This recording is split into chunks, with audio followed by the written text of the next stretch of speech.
इस पत्र के उत्तर में मैंने जो उत्तर भेजा वह इस प्रकार है। प्रिय श्री हर भगवान, 27 अप्रैल 1936। मुझे आपका 22 अप्रैल का पत्र प्राप्त हुआ। मुझे खेद है कि यदि मैंने अपने भाषण को संपूर्ण रूप में छापे जाने का आग्रह किया तो जात पात तोड़क मंडल की स्वागत समिति सम्मेलन को अनिश्चित काल के लिए स्थगित कर देगी।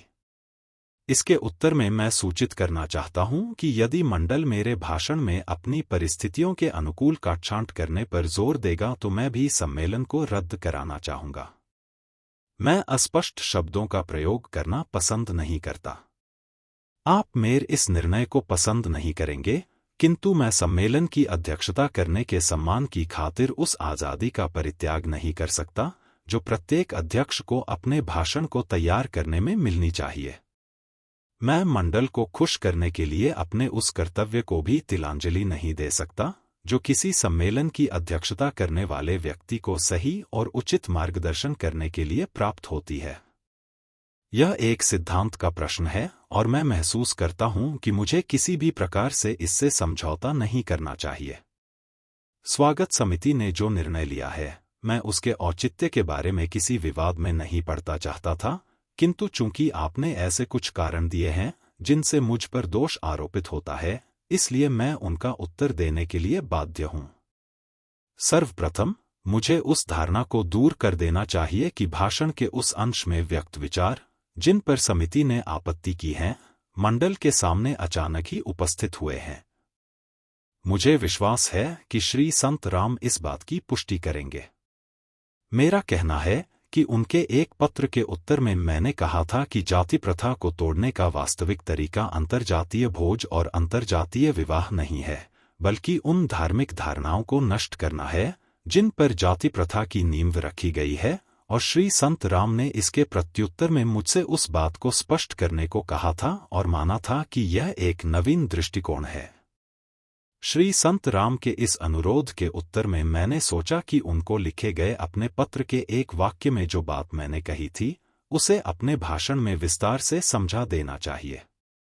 इसलिए 36 आप यह नहीं कह सकते कि जो विचार मैंने व्यक्त किए हैं वे नए हैं। किसी भी प्रकार से ये विचार श्री संत राम, जो आपके मंडल की जान और उसके प्रमुख मार्गदर्शक हैं, के लिए नए नहीं है, परंतु मैं इससे भी आगे यह कहता हूं कि मैंने अपने भाषण का यह अंश केवल इसलिए नहीं लिखा है कि मैंने ऐसा करना वांछनीय समझा है, बल्कि इसलिए लिखा है कि तर्क को पूरा करने के लिए ऐसा करना नितांत आवश्यक है। मुझे यह पढ़कर आश्चर्य हुआ कि भाषण के जिस अंश पर आपकी समिति को आपत्ति है उसे आप अंसगत और अप्रासंगिक बताते हैं।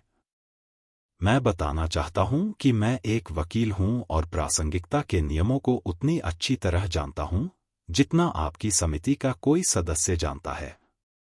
मैं जोर देकर कहता हूं कि जिस अंश पर आपत्ति की गई है वह न केवल सबसे अधिक प्रासंगिक है बल्कि महत्वपूर्ण भी है। भाषण के उसी अंश में मैंने जाति प्रथा को नष्ट करने के सर्वोत्तम उपायों का विवेचन किया है।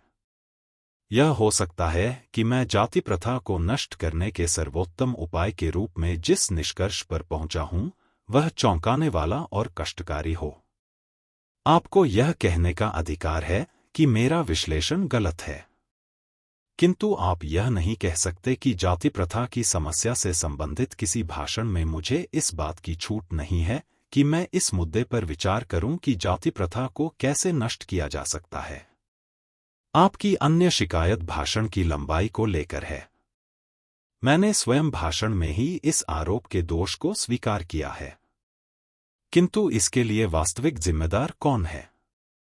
मुझे खेद है कि आपसे देर में संपर्क हुआ, नहीं तो आपको इस बात की जानकारी हो जाती कि मूल रूप से मैंने अपनी ही सुविधा के लिए एक संक्षिप्त भाषण लिखा था, क्योंकि एक विस्तृत शोध प्रबंध तैयार करने का न तो मेरे पास समय ही था और न ही शक्ति थी।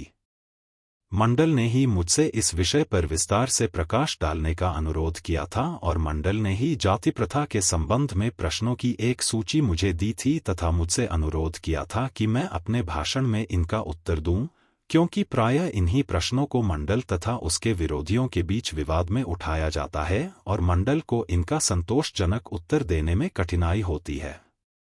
इस संबंध में मंडल की इच्छाओं की पूर्ति करने के प्रयास में भाषण इस सीमा तक लंबा हो गया है।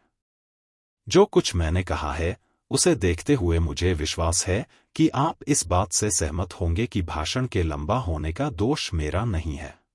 मुझे यह आशा नहीं थी कि आपका मंडल इससे इतना परेशान होगा, क्योंकि मैंने हिंदू धर्म के विनाश की बात कही है। मैं समझता था कि केवल मूर्ख ही शब्दों से घबराते हैं, किंतु ऐसा न हो कि लोगों के मन में कोई गलत धारणा उत्पन्न हो, इसके लिए मैंने इस बात को स्पष्ट करने का भारी प्रयास किया है कि धर्म और धर्म के विनाश से मेरा क्या अभिप्राय है। मुझे विश्वास है कि मेरा भाषण पढ़ने के बाद कोई भी व्यक्ति मुझे गलत नहीं समझ सकेगा। साथ में दिए गए स्पष्टीकरण के बावजूद आपका मंडल मात्र धर्म के विनाश आदि शब्दों से इतना भयभीत हो गया, इससे मंडल के प्रति मेरी श्रद्धा में कोई वृद्धि नहीं हुई। ऐसे व्यक्तियों के प्रति किसी को भी कोई श्रद्धा या सम्मान नहीं हो सकता जो सुधारक बनकर भी उस स्थिति के तर्कपूर्ण परिणामों को देखना भी पसंद नहीं करते। इन्हें अकेला ही चलने दो। आप मानेंगे कि मैंने अपने भाषण को तैयार करने में किसी भी प्रकार से सीमित होना कभी स्वीकार नहीं किया और इस प्रश्न पर कि भाषण में क्या होना चाहिए और क्या नहीं, मेरे और मंडल के बीच विचार विमर्श नहीं हुआ। मैं सदा यह मानकर चला कि मैं अपने भाषण में उस विषय पर अपने विचारों को व्यक्त करने में स्वतंत्र। वास्तव में 9 अप्रैल को बंबई में आपके आने तक मंडल को यह पता नहीं था कि किस प्रकार का भाषण तैयार कर रहा हूं। आप जब बंबई आए तो मैंने स्वेच्छा से बताया था कि मुझे इस बात की कोई इच्छा नहीं है कि मैं दलित जातियों द्वारा धर्मांतरण के संबंध में अपने विचारों की वकालत करने के लिए मंच का उपयोग करूं। मैं समझता हूं कि मैंने भाषण को तैयार करने में ईमानदारी से उस वायदे को निभाया है। अप्रत्यक्ष रूप से एक सरसरी तौर पर दिए गए इस संदर्भ के अलावा कि मुझे अफसोस है कि मैं यहां नहीं रहूंगा आदि, मैंने अपने भाषण में विषय के बारे में कुछ नहीं कहा है। जब मैं यह देखता हूं कि आपको इस प्रकार के सरसरी और इतने अप्रत्यक्ष संदर्भ पर भी आपत्ति है, तो मैं यह प्रश्न पूछने के लिए बाध्य हूं कि क्या आपने यह सोचा है कि मैं आपके सम्मेलन की अध्यक्षता करने की खातिर दलित वर्गों द्वारा धर्म परिवर्तन संबंधी अपने विचारों को छोड़ने या स्थगित रखने के लिए सहमत हो जाऊंगा? यदि आपने ऐसा सोचा है तो मैं आपसे कहूंगा कि यह आपकी भूल है और इसके लिए मैं किसी भी प्रकार से जिम्मेदार नहीं हूं। यदि आप में से कोई इस बात का संकेत भी कर देता है कि आप मुझे अध्यक्ष चुनकर जो सम्मान दे रहे हैं, उसके बदले में मुझे धर्म परिवर्तन के अपने कार्यक्रम में अपने विश्वास का संत्याग करना पड़ेगा, तो मैं आपको स्पष्ट शब्दों में बता देता कि मुझे आपके द्वारा दिए जाने वाले किसी सम्मान की अपेक्षा अपने विश्वास की कहीं अधिक परवाह है।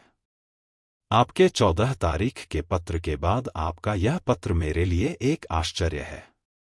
मुझे विश्वास है कि जो कोई भी इन्हें पढ़ेगा ऐसा ही महसूस करेगा। स्वागत समिति द्वारा इस प्रकार के अचानक अपने रुख में परिवर्तन करने के लिए मैं उत्तरदायी नहीं हो सकता। जब 14 तारीख को आपने पत्र लिखा था तो उस समय समिति के सामने जो कच्चा प्रारूप था, उसमें और अंतिम प्रारूप, जिस पर आपने अपने पत्र में स्वागत समिति का निर्णय सूचित किया था, के सार रूप में कोई अंतर नहीं है।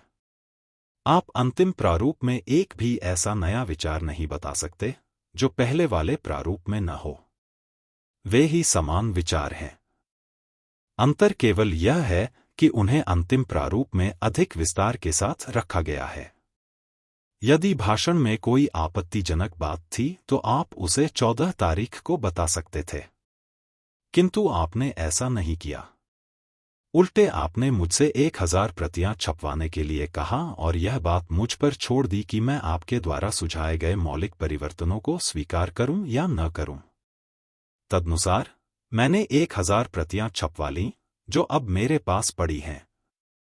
8 दिन बाद आप यह बताने के लिए लिखते हैं कि आपको भाषण पर ऐतराज है और यदि उसमें संशोधन नहीं किया गया तो सम्मेलन रद्द कर दिया जाएगा। आपको ज्ञात होना चाहिए था कि भाषण में परिवर्तन की कोई आशा नहीं है। जब आप बंबई में थे तो मैंने आपको बताया था कि मैं उसमें एक विराम का भी परिवर्तन नहीं करूंगा और अपने भाषण को किसी भी तरह सेंसर किए जाने की अनुमति नहीं दूंगा। आपको मेरे भाषण को जैसा वह मेरे पास से आएगा वैसा ही स्वीकार करना होगा। मैंने आपको यह भी कहा था कि भाषण में व्यक्त विचारों की जिम्मेदारी पूर्णतः मेरी होगी और यदि सम्मेलन उन्हें पसंद नहीं करेगा और उनकी निंदा करने का प्रस्ताव पास करेगा कोई हर्ज न होगा। मैं आपके मंडल को अपने विचारों की जिम्मेदारी के भार से मुक्त करने और साथ ही अपने आप को सम्मेलन के साथ अधिक न उलझाने के लिए इतना आतुर था कि मैंने आपको सुझाव दिया था कि मेरी इच्छा है कि मेरे भाषण को अध्यक्षीय भाषण के रूप में नहीं बल्कि उद्घाटन भाषण के रूप में माना जाए और मंडल की अध्यक्षता के लिए किसी और व्यक्ति की तलाश कर ले तथा प्रस्तावों से निपट ले। 14 तारीख को आपकी समिति के अलावा और कोई भी व्यक्ति निर्णय लेने की बेहतर स्थिति में नहीं था, किंतु समिति ऐसा नहीं कर सकी और इस दौरान मुझे छपाई की लागत उठानी पड़ गई, जिसे मुझे विश्वास है कि आपकी समिति को थोड़ी अधिक दृढ़ता से बचाया जा सकता था। मेरा विश्वास है कि मेरे भाषण में जो विचार व्यक्त किए गए हैं उनकी आपकी समिति से कोई लेना देना नहीं है। अनेक कारणों से मुझे विश्वास करना पड़ रहा है कि अमृतसर में आयोजित सिख प्रचार कांग्रेस में मेरी मौजूदगी स्वागत समिति द्वारा किए गए निर्णय का एक बड़ा कारण थी। समिति ने 14 और 22 अप्रैल के बीच अपने रुख में जो अचानक परिवर्तन किया उसका और कोई संतोषजनक स्पष्टीकरण नहीं हो सकता। फिर भी मैं अब इस विवाद को अधिक लंबा नहीं खींचना चाहता और आपसे अनुरोध करता हूं कि आप तत्काल घोषणा कर दें कि मेरी अध्यक्षता में होने वाले सम्मेलन का अधिवेशन रद्द हो गया है। अब सारी गरिमा समाप्त हो चुकी है और यदि आपकी समिति मेरे भाषण को इसके वर्तमान संपूर्ण रूप में स्वीकार करने के लिए सहमत भी हो जाए तब भी मैं इसकी अध्यक्षता नहीं करूंगा। भाषण तैयार करने में उठाए गए मेरे कष्टों के लिए आपने जो सराहना की है उसके लिए मैं धन्यवाद देता हूं। अगर किसी को नहीं तो मुझे इस श्रम से निश्चय ही लाभ मिला है। मुझे खेद केवल इसलिए है कि मुझे ऐसे समय पर इतना कठोर परिश्रम करना पड़ा जिसे मेरा स्वास्थ्य सहन नहीं कर सकता था। आपका भीमराव अंबेडकर। इस पत्राचार से उन कारणों का पता चल जाएगा जिनकी वजह से मंडल द्वारा अध्यक्ष के रूप में मेरी नियुक्ति रद्द की गई थी और पाठक यह जानने की स्थिति में होंगे कि इसका दोष किसको दिया जाना उचित है। मैं समझता हूं कि यह पहला अवसर है जबकि स्वागत समिति द्वारा किसी अध्यक्ष की नियुक्ति को इसलिए रद्द किया गया है क्योंकि वह अध्यक्ष के विचारों का अनुमोदन नहीं करती। चाहे ऐसा हो या न हो, किंतु निश्चय ही मेरे जीवन में यह पहला अवसर है जबकि सवर्ण हिंदुओं के किसी सम्मेलन की अध्यक्षता करने के लिए मुझे आमंत्रित किया गया था। मुझे अफसोस है कि एक त्रासदी में इसका अंत हुआ, किंतु ऐसे कठोर संबंधों से कोई भी क्या आशा कर सकता है जहां सवर्ण हिंदुओं के सुधारवादी और अछूतों के आत्मसम्मानी वर्ग के बीच संबंध इतने कठोर हों कि सवर्ण हिंदुओं को अपने कट्टरपंथी साथियों से अलग होने की कोई इच्छा न हो और आत्मसम्मानी अछूत वर्ग के पास सुधारों पर जोर देने के अलावा कोई विकल्प न हो। राजगृह, दादर, बंबई, 14-15 मई 1936। भीमराव अंबेडकर।